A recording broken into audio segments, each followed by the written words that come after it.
हनुमान के मुख से सीता का समाचार पाकर रामचंद्र जी अत्यंत प्रसन्न हुए और कहने लगे, हनुमान ने बहुत भारी कार्य किया है, भूतल पर ऐसा कार्य होना कठिन है। इस महासागर को लांघ सकने की क्षमता गरुड़, वायु हनुमान को छोड़कर किसी दूसरे में नहीं है। देवताओं, राक्षसों, यक्षों, गंधर्वों तथा दैत्यों द्वारा रक्षित लंका में प्रवेश करके उसमें से सुरक्षित निकल आना केवल हनुमान के लिए ही संभव है। इन्होंने समुद्र लंघन आदि कार्यों के द्वारा अपने पराक्रम के अनुरूप बल प्रकट करके एक सच्चे सेवक के योग्य सुग्रीव का बहुत बड़ा कार्य संपन्न किया है। स्वामी द्वारा दिए गए कार्य को सेवक उत्साह तथा लगन से पूरा करे तो वह श्रेष्ठ होता है। जो सेवक कार्य तो पूर्ण कर दे किंतु बिना किसी उत्साह के पूरा करे वह मध्यम होता है। वह आज्ञा पाकर भी कार्य न करने वाला सेवक अधम कहलाता है।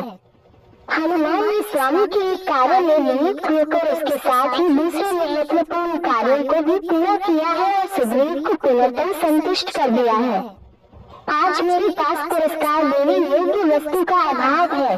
ये बात मेरे मन कसक उत्पन्न कर रही है कि यहाँ जिसने मुझे ऐसा प्रिय संवाद सुनाया उसका मैं कोई वैसा प्रिय कार्य नहीं कर पा रहा हूँ। अतः इस समय मैं महात्मा हनुमान को केवल अपना प्रगाढ़ आनंद प्रदान अपना सर्वस्व से समर्पित करता हूँ। ऐसा कहते कहते श्री रामचंद्र जी के अत्यंत प्रेम से पुलकित हो गए और उन्होंने अपनी आज्ञा के पालन में सफलता पाकर जाते हुए पवित्रात्मा हनुमान जी को हृदय से लगा लिया। फिर थोड़ी देर तक विचार करके रामचंद्र जी ने सुग्रीव से कहा, हे वानरराज, जानकी की खोज का कार्य तो सुचारू रूप से संपन्न हो गया किंतु समुद्र की विस्तरता का विचार करके मेरे मन का उत्साह पुनः नष्ट हो रहा है। महान जलराशि से परिपूर्ण समुद्र को पार करना अत्यंत कठिन है।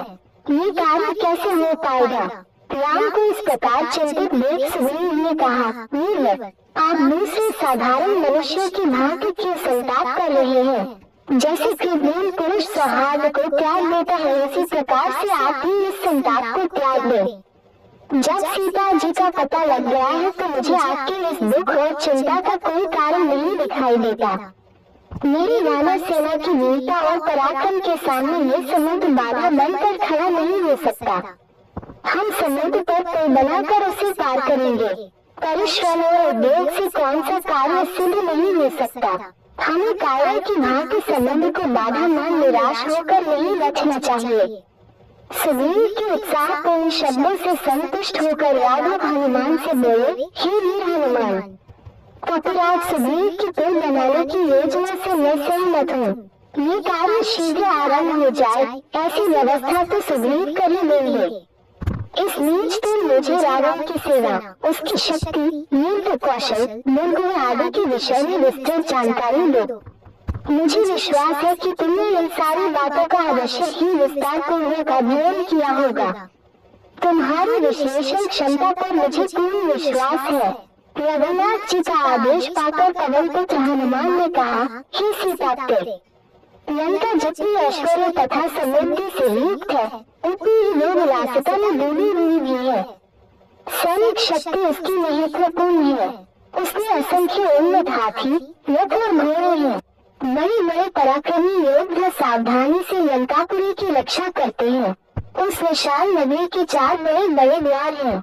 प्रत्येक द्वार पर ऐसे शक्तिशाली यंत्र लगे हुए हैं जो लाखों की संख्या में आक्रमण करने वाले शत्रु सैनिकों को भी द्वार से दूर रखने की क्षमता रखते हैं। इसके अतिरिक्त प्रत्येक द्वार पर अनेक बड़ी बड़ी शतघनी तोप रखी हुई है जो विशाल गोले छोड़कर अपनी अग्नि से समुद्र जैसी विशाल सेना को नष्ट करने की सामर्थ्य रखते हैं। लंका को और भी अधिक सुरक्षित रखने के लिए उसके चारों ओर अभेद्य स्वर्ण का परकोटा खींचा गया है। परकोटे के साथ साथ गहरी खाएं खुली हुई है जो अगाध जल से भरी हुई है। उस जल में नख, मकर जैसे भयानक हिंसक जल जीव निवास करते हैं। परकोटे पर थोड़े थोड़े अंतर से बुर्ज बने हुए हैं। उन पर विभिन्न प्रकार के विचित्र किंतु शक्तिशाली यंत्र रखे हुए हैं।